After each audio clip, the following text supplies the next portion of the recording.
June 1944, Normandy. In the thick maze of hedgerows, an American infantryman presses himself into the damp earth, pinned down by relentless machine gun fire coming from a German strongpoint hundreds of yards ahead. His mouth feels like sandpaper, and the inside of his throat burns with thirst. His belt-mounted canteen, a lifeline he finished almost half an hour ago, hangs empty at his side. Another full canteen rides on his pack, barely a foot behind his shoulder blades, yet impossibly out of reach without exposing his whole upper body to enemy eyes. To get it, he would have to unclip his suspenders, loosen multiple straps, slide the massive load off his back, and sit upright in full view of the advancing fire. It's a decision between survival and basic sustenance, and like countless American soldiers that day, he chooses survival. He remains parched, remains focused, and keeps his body pressed low while the water he desperately needs sits uselessly on his back. Not far away, same battlefield, same terror-filled air. A German machine gunner lies stretched out behind a clump of brush, his face caked with dirt and sweat. His thirst gnaws at him too, but unlike the American across the hedgerow, his water is never out of reach. His canteen hangs from his belt beside his bread bag, the cleaning tools for his rifle right next to it, everything placed within inches of his hand.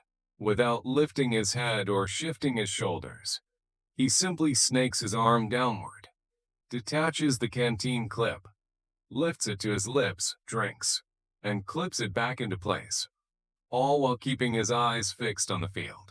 Not a moment of readiness sacrificed, not a single bit of movement that might reveal his position.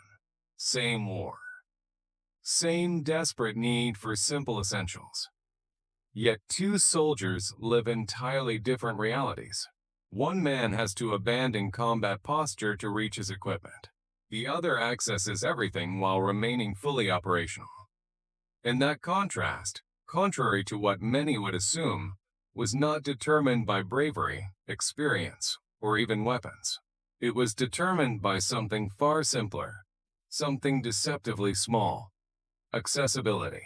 This fundamental detail, this tiny piece of battlefield logic, was overlooked when American engineers created the M-1928 Haversack system. It was not an oversight rooted in laziness or lack of intelligence. It was born from an engineering mindset that prioritized structural perfection over battlefield practicality. And because of that, thousands of U.S. infantrymen would learn, through bitter experience, that a system can be brilliantly constructed yet catastrophically inconvenient. Meanwhile, German soldiers demonstrated daily that a simpler, almost crude, but profoundly functional item could outperform a sophisticated one in real combat. To understand how this happened, we need to go back, decades before Normandy. At the dawn of the 20th century, around 1910, the U.S. Army sought to create a standardized carrying system that every infantryman could depend on. This resulted in the M-1910 Haversack, America's first attempt to unify the infantry load into one single piece of equipment. Then came a refinement: the M-1928. On paper, the upgrade seemed impressive. The newer model boasted stronger materials, straps designed to distribute weight evenly, and improved buckles that made assembly more secure. Yet the underlying design philosophy remained unchanged. Rather than a simple bag, the M-1928 was essentially a folding canvas puzzle. Packing it required following an exact sequence that resembled assembling a military-grade suitcase. A soldier didn't simply stuff his gear inside. He laid everything out flat like puzzle pieces. His shelter half had a designated position. His blanket needed to be folded into a specific shape. Spare clothing rolled and tucked into precise corners. Ration cans fit only in predetermined slots. Socks, hygiene supplies, shaving equipment, all were expected to fit inside a rigidly structured packaging process. And once assembled, The soldier began what felt like a ritual, folding, tightening, threading straps through tiny loops, buckling the system shut, and cinching everything as tightly as possible. The bedroll then attached externally, secured by the triangular carrier that required even more threading of straps and metal clasps. The entrenching tool belonged on one side, the bayonet on the other. The mess kit had its own pouch. When finished, the entire structure looked immaculate, perfect, balanced, clean. On a parade field, brilliant. In a well-lit barracks with ample time and no enemy gunfire, flawless. In combat, a nightmare. By the time American forces were fighting across France, Italy, Belgium, and Germany, the pattern was undeniable. Soldiers despised the M-1928 pack, not because it lacked durability. On the contrary, it was rugged. Not because it was fragile, it could survive harsh weather. Not because of poor craftsmanship, its buckles and stitching were excellent. No, the issue was painfully simple. You could not access anything inside the pack without taking the entire system off. And in most battlefield conditions, removing your gear was the last thing you wanted to do. Imagine a rifleman under artillery fire desperately needing his entrenching tool. Regulations required the tool to be attached to the pack carrier, which itself was strapped behind him. To reach it, he would have to fully unmount the system. That meant standing up or rolling over into exposed positions. Men faced a terrible choice. Risk being shot while accessing their equipment or fight without the very tools meant to keep them alive. Or picture a machine gunner in winter, his socks drenched, feet freezing, each step turning more painful. Dry socks were tucked deep inside his haversack, under layers of tightly compressed gear. Reaching them required a complete teardown of the pack system, something impossible to do while holding a defensive position. So he fought on with wet, numbing feet, risking frostbite and trench foot, because the system meant to support him instead worked against him. Even basic nourishment became a logistical ordeal. Soldiers needed their rations during long patrols, but the M-1928 didn't allow quick access. To reach food, they had to remove the entire pack, lay it out, open multiple folds, retrieve a single ration tin, and rebuild everything under stress. In active combat, where movement was constant and danger unpredictable, this simply wasn't feasible. So infantrymen did what soldiers have always done when regulations failed to meet reality. They improvised. They stuffed extra food into pockets. They tied canteens to their belts. They shoved personal items into their shirt fronts. They abandoned non-essential parts of the pack. Some ditched the haversack entirely when heavy fighting began, carrying only ammunition, water, and absolute necessities. The carefully engineered load system designed with such precision was ignored, rejected, and often left behind in favor of practicality. And while Americans battled both the enemy and their own equipment, the German soldier carried something very different. The M-31 bread bag. At first glance, it looked unimpressive. A simple canvas pouch with a main compartment, a small flap pocket, and 3 leather straps. Yet this humble item embodied a philosophy radically different from the American approach. Instead of integrating everything into one giant system, the Germans decentralized essential gear. The bread bag lived on the belt, accessible at all times. It held rations, utensils, cleaning tools, gloves, and small personal necessities. The canteen and mess kit clipped onto the bag. Everything needed frequently stayed within an arm's reach always. The brilliance of the German system was that it allowed soldiers to maintain combat readiness without sacrificing access. They could grab food while walking. They could retrieve their cleaning kit while lying flat. They could drink water without exposing themselves to enemy fire. Their equipment supported their instincts, not their posture. The German load-carrying philosophy scaled gracefully. For long marches, soldiers added a rucksack or an A-frame to carry blankets and heavyweight items. Before combat, they shed the extra weight and entered battle with only their belt gear, light, fast, and fully accessible. They understood something fundamental. The gear a soldier cannot reach when he needs it might as well not exist. American soldiers noticed all of this. They saw German troops retrieving items effortlessly. They saw the practicality of belt-mounted essentials. And when frontline units over on German positions, one particular item became extremely sought after: the bread bag. American soldiers eagerly collected them, traded them, and often hid them from supply officers who would confiscate unauthorized gear. A captured bread bag wasn't just a souvenir, it was a lifeline. Many Gs even conducted personal tests. They timed how long it took to retrieve a ration from their Haversack versus a German bread bag. Results were comically lopsided. Minutes for the American bag, seconds for the German bag. The difference wasn't just measurable, it was operational. So why did the US system fail while the German one succeeded? Because both sides started with different questions. American designers approached load carrying like engineers. How do we fit the most equipment onto a soldier in the most balanced way? German soldiers and officers asked a battlefield question. How do we allow a soldier to reach what matters without pausing his mission? One question focused on capacity, the other focused on capability. And capability, on the battlefield, wins every time. That's the real lesson of the M-1928 Haversack and the German bread bag. Combat isn't about who can carry more. It's about who can access what they need faster, easier, and under fire.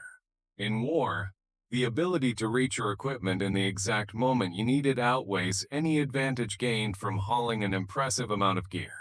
What truly matters on the battlefield isn't how beautifully arranged or expertly integrated your load-bearing system is. It's whether a soldier can grab the right item instantly, without sacrificing awareness, mobility, or safety. The old American M-1928 pack completely misunderstood this truth. It forced every infantryman into a terrible compromise. Stay fully outfitted but basically glued to the ground, or remain fast and alert but lacking essential supplies. The German M-31 bread bag, by contrast, erased that dilemma entirely, allowing a soldier to be both ready and agile at the same time.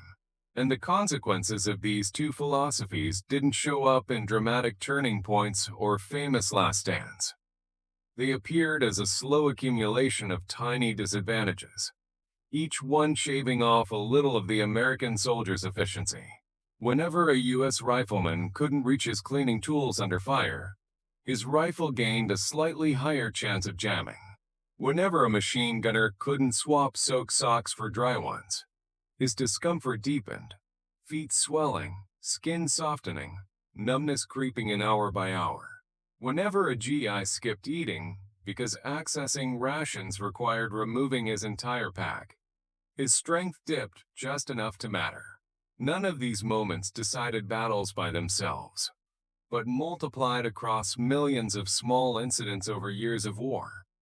The cost became enormous.